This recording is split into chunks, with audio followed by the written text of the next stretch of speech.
In 1888, John D. Rockefeller began writing to his son and daughter, giving them advice and words of wisdom on building and sharing wealth. This is what he wrote. John D. Rockefeller on making money. I would rather earn 1% off 100 people's efforts than 100% of my own efforts.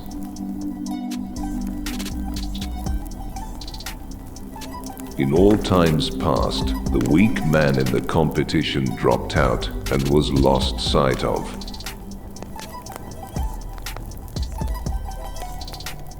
The day of individual competition in large affairs is past gone.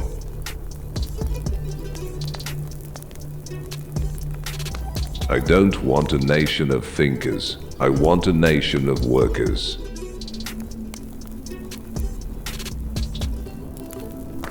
Good management consists of showing average people how to do the work of superior people.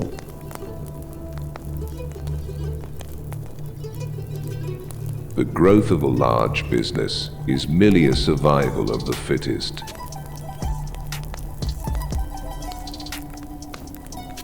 The day of combination is here to stay. Individualism has gone, never to return.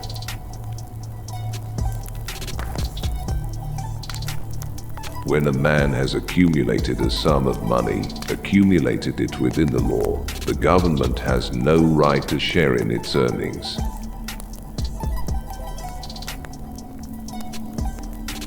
I never go into an enterprise unless I feel sure it is coming out all right. For instance, a promising scheme may be proposed to me. It may not altogether satisfy and is rejected.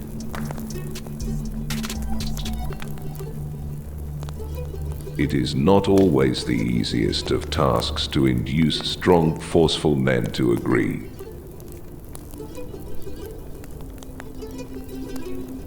Competition is a sin.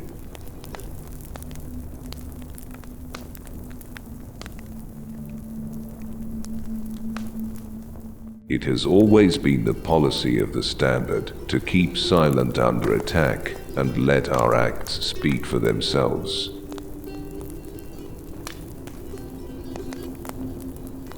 You can abuse me, you can strike me, if you will only let me have my own way.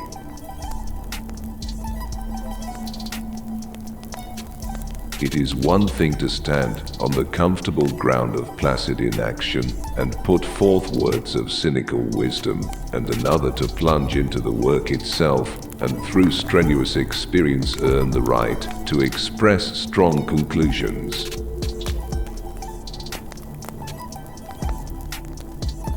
I am not afraid of reporters publishing what I say, but what I do not say.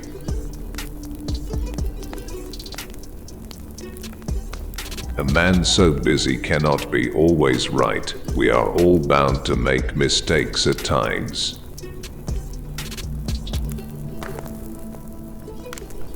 I never despair. Sometimes things that are said of me are cruel, and they hurt, but I am never a pessimist. I believe in man and the brotherhood of man, and I am confident that everything will come out for the good of all in the end.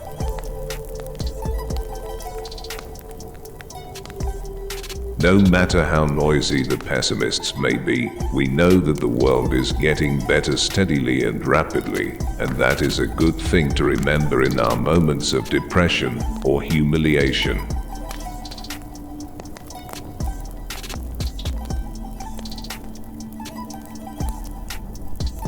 I know of nothing more despicable and pathetic than a man who devotes all the hours of the waking day to the making of money for money's sake.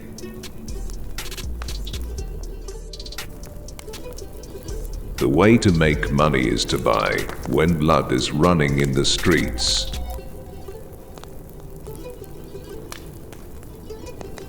If your only goal is to become rich, you will never achieve it.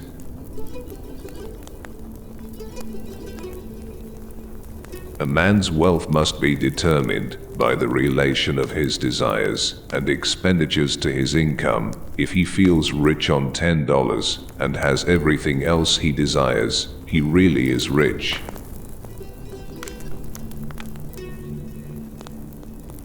Do you know what would hurt grandfather a great deal? To know that any of you boys should become wasteful, extravagant, careless with his money.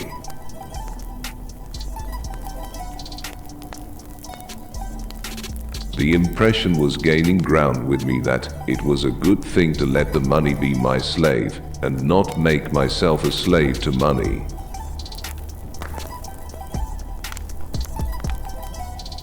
I had no ambition to make a fortune. Mere money making has never been my goal. I saw a marvelous future for our country, and I wanted to participate in the work of making our country great. I had an ambition to build.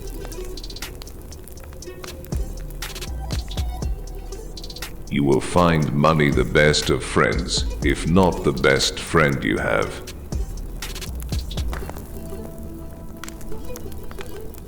I know of some people, especially young men, who find it very difficult to keep a little money in their pocketbooks. I learned to keep the money, and, as we had a way of saying, it didn't burn a hole in my pocket. I was taught that it was the thing to do to keep the money, and to take care of it.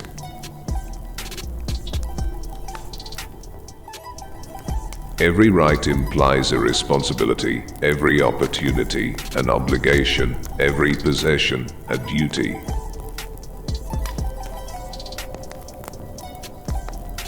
I lived within my means, and my advice to you young men is to do just the same.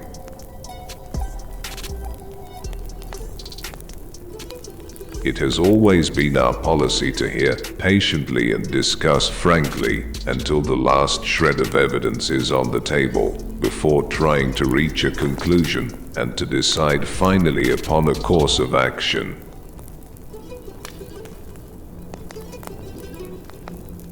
Now let me leave this little word of counsel for you, keep a little ledger, as I did. Write down in it what you receive, and do not be ashamed to write down what you pay away. See that you pay it away in such a manner that your father or mother may look over your book and see just what you did with your money. It will help you to save money, and that you ought to do.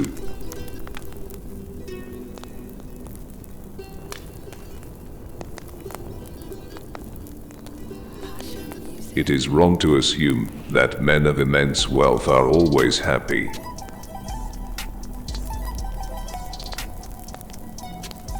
Do you know the only thing that gives me pleasure? It's to see my dividends coming in.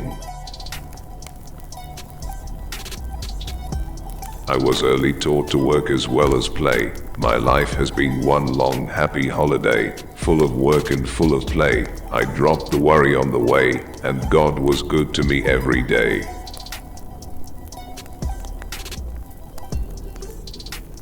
Never lose interest in life and the world. Never allow yourself to become annoyed.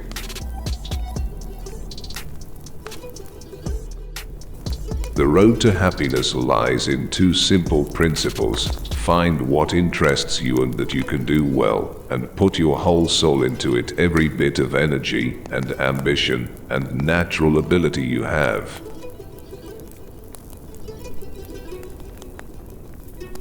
The only thing which is of lasting benefit to a man is that which he does for himself.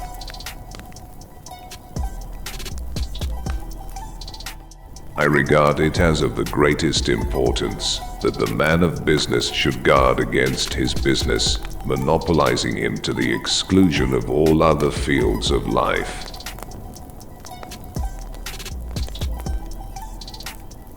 What a great boon it is to a man to have another man tell him that he believes in him, that he trusts him. What a happiness all my business experience has been, because my associates believed in me, trusted me implicitly.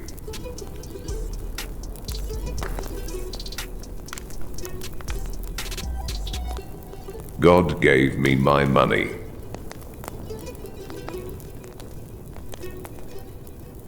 I believe it is a religious duty to get all the money you can, fairly and honestly, to keep all you can, and to give away all you can.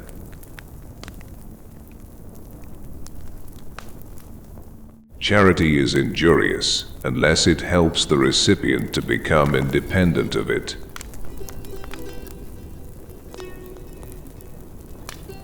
It is easy to do harm in giving money. To give to institutions which should be supported by others is not the best philanthropy. Such giving only serves to dry up the natural springs of charity.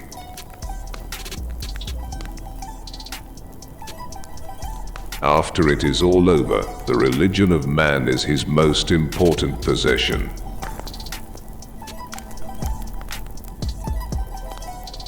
Giving should be entered into in just the same way as investing. Giving is investing.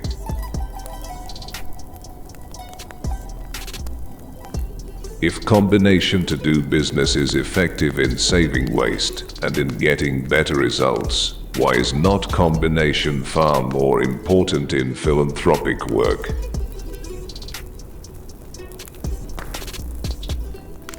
I want to know surely in giving that I am putting money where it will do most good.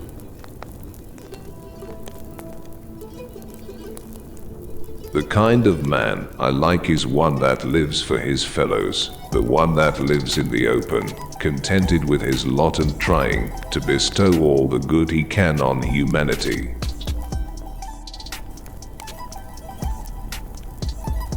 The best philanthropy is constantly in search of the finalities, a search for cause, an attempt to cure evils at their source.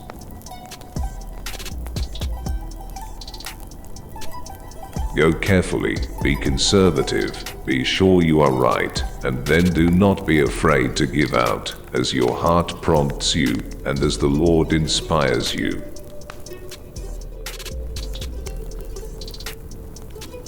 You must put in, if you would take out.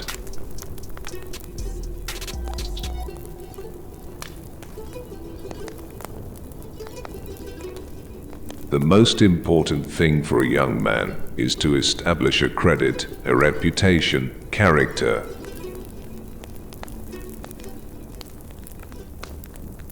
Try to turn every disaster into an opportunity.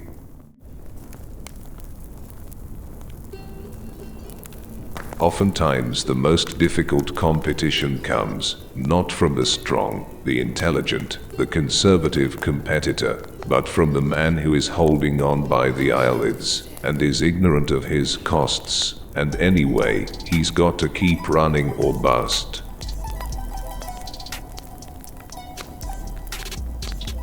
If you want to succeed, you should strike out on new paths, rather than travel the worn paths of accepted success.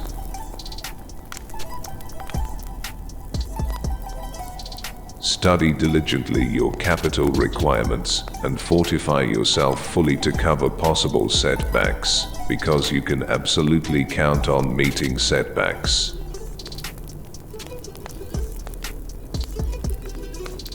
Don't be afraid to give up the good to go for the great.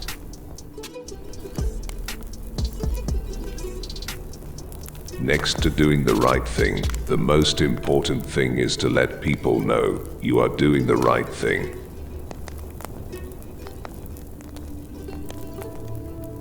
Many people assume that they can get away from the truth by avoiding thinking about it, but the natural law is inevitable, and the sooner it is recognized, the better.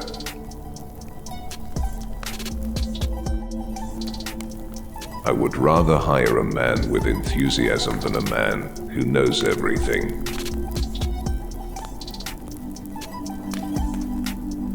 I believe in the dignity of labor, whether with head or hand, that the world owes no man a living, but that it owes every man an opportunity to make a living.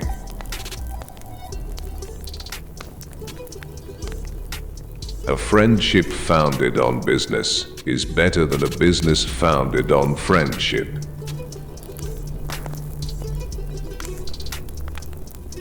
Singleness of purpose is one of the chief essentials for success in life, no matter what may be one's aim.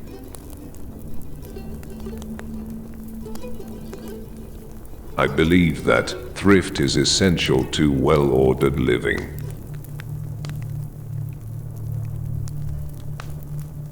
I do not think there is any other quality so essential to success of any kind as the quality of perseverance. It overcomes almost everything, even nature.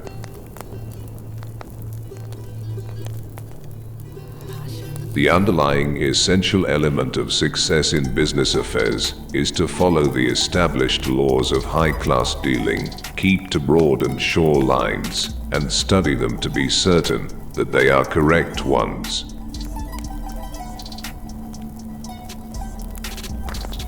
Do not many of us who fail to achieve big things fail because we lack concentration, the art of concentrating the mind on the thing to be done at the proper time and to the exclusion of everything else?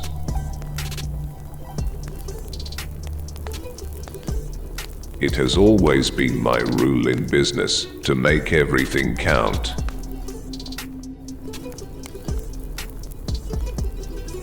I should say in general the advantage of education is to better fit a man for life's work. I would advise young men to take a college course as a rule, but think some are just as well off with a thorough business training.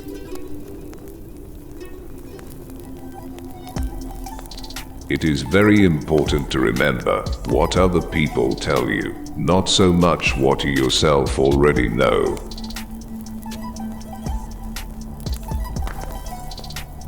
Success comes from keeping the ears open and the mouth closed.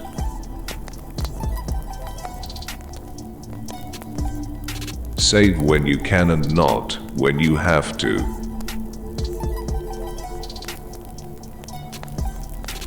I believe the only way to succeed is to keep getting ahead all the time.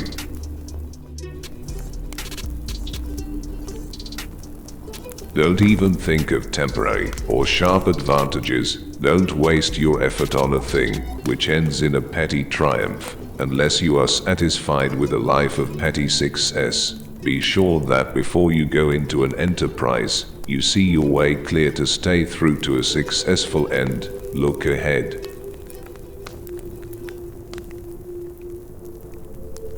I admire persistence. It is commendable, especially in young men, and it will win in the end.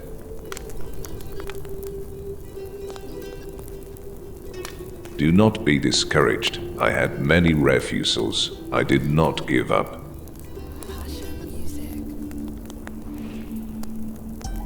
I was taught to be self-reliant.